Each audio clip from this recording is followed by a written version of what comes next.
Hi everyone, I'm Dr. Annie Gomes from Government College Cape, and I'm going to present to you program Bachelor of Science, subject Botany, semester 6, course code BOC 104, course title Plant Physiology. Title of my unit is Plant Water Relations, module name Importance of Water Part 2,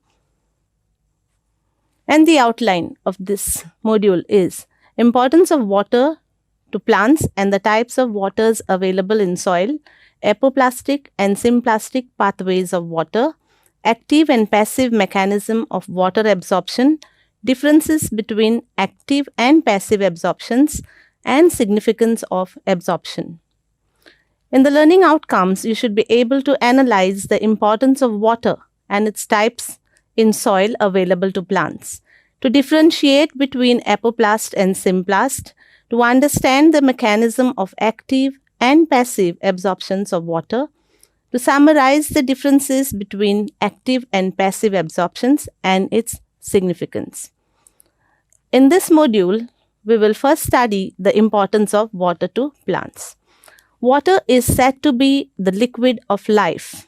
Water constitutes 90 to 95% of the cell protoplasm. Different organic components like carbohydrates, proteins, nucleic acids, and enzymes lose their activity when there is no water around. Water is a source of hydrogen atoms in the reduction of carbon dioxide in photosynthesis. Water also acts as a solvent and carrier of many substances. Water in vacuoles help in maintaining turgidity of the cells. Water helps in translocation of solutes, mobility of gametes, and dissemination of seeds and fruits.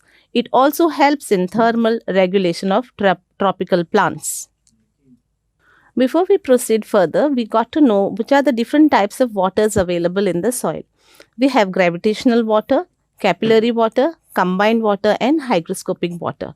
Now, if you see this diagram, you can see the capillary, gravitational water, which is around the soil particles and is under the influence of gravity. Capillary water is in between the intercellular spaces of the interstitial spaces, we would rather say. And combined water is chemically combined with the soil particles, and hygroscopic water is absorbed completely on the soil.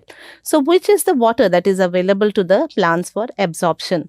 It is the capillary water which is available to the plants for absorption. So, here we have summed up all water in the soil is equal to available water and not available water. So, available water is here capillary water, not available water is gravitational, combined, and hygroscopic waters.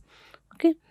Then you can see an enlarged diagram of the same gravitational, capillary, combined, and hygroscopic waters. Before we proceed, we have to know what is the water absorbing organ of the plant. It is the root and the root hair.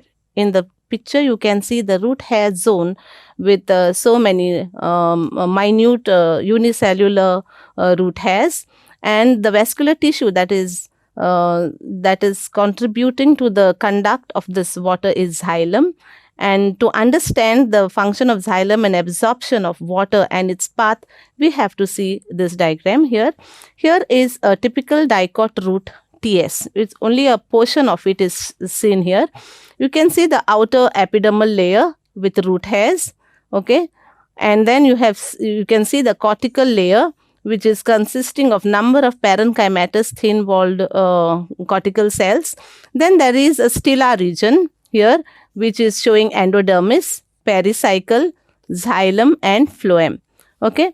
Now, in order to understand the pathway of water movement, you can see water is entering the root hair and it is following this pathway. Okay, and here once it traverses the cortical pathway, cortical cells, it comes to a very peculiar type of a unique cell which is called as the passage cell. Here you can see, and the other cells are also of the end of this endodermal layer is having some waxy strips which we call as Casparian strips, making the endodermal layer impermeable to water.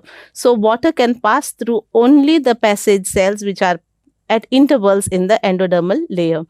Then there is pericycle. Pericycle, water passes through and finally into the xylem cells, which you can see here, okay, depicted in blue color. Next, we will see the pathways. Now, we have already seen in the previous diagram that water traverses the cells, and water absorption takes place in two different pathways. One is the symplastic, one is the apoplastic pathway. Now, apoplastic pathway is a non-living pathway through the cell wall, okay, or through the intercellular spaces. Symplastic pathway, which means water moves through the living protoplast of the cells. Movement of water is faster in apoplast than in symplast. Most of the water in plants is through apoplastic pathways. You can see the similar diagram here. You can see epidermal cells, cortical cells, endodermal cells, pericycle, and back into the xylem. The darker portion of the diagram shows the apoplastic pathway, which is non-living. The lighter portion of the diagram shows the symplastic pathway, which is living. Okay, similar thing you can see here. You can see this apoplastic pathway through the intercellular spaces, and you can see the symplastic pathway direct to the live protoplast to the xylem. Now, before we move to the further explanation, we have to know certain features of absorption. That is, movement of water is unidirectional. Okay, it gets due to contribution of root pressure and also due to transpirational pool. Adhesive and cohesive properties of water makes it into a continuous column, that is expenditure of energy, and also due to capillary rise in the xylem vessels. Now, apoplast, to sum up, is a non-living pathway. Symplast is a living pathway. Apoplast movement is faster. Movement through symplast is slower, and most of the water in plants, movement of water in plants is apoplastic, and very less is symplastic. We move on to the mechanism of water absorption. Usually, we have two mechanisms. Okay, active absorption and passive absorption. Active absorption is explained by active osmotic theories and active non-osmotic theories, and passive absorption is not explained by any further theories. Active absorption takes place in plants with low transpiration rates, okay, and about 4% of the total absorption takes place is active, and it uses ATP, and it is explained by two theories, osmotic and non-osmotic. Passive absorption is taking place in actively transpiring plants. About 96% of water is absorbed passively, and there is no expenditure of metabolic energy. Active osmotic absorption, which is the first one, it is postulated by Atkins and Priestley, and here the root cells act as an ideal osmotic system, and osmosis takes place along the diffusion pressure deficit. Now, what is this diffusion pressure deficit? That is a difference in osmotic pressure between the soil particles and the cell sap. So, due to this differences in the osmotic potential, there is a gradient formed, and due to end osmosis, water enters the root cells, and there is no expenditure of energy. Root pressure is the best evidence to this theory. There are some objections to this theory, which says that the xylem cells have got very dilute cell sap. The xylem cells are without semi-permeable membrane, and they have very low osmotic value compared to the cortical cells. So, movement of water may become difficult. Active non-osmotic absorption of water, again postulated by Thiemann and Kramer. According to this, water absorption is an active process, that is expenditure of energy, metabolic energy, and it is acting against a diffusion pressure deficit. It is not due to any DPD, it is due to expenditure of energy. There are evidences which says that there is wilting of roots taking place in non-aerated soils such as flooded areas. The use of respiratory inhibitors like casein will reduce absorption. Absorption is influenced by hormones such as auxins. The objections to this non-osmotic theory is that expenditure of energy is not well explained. Okay. Then passive absorption, which is one of the major types of absorptions taking place in tropical plants. Okay.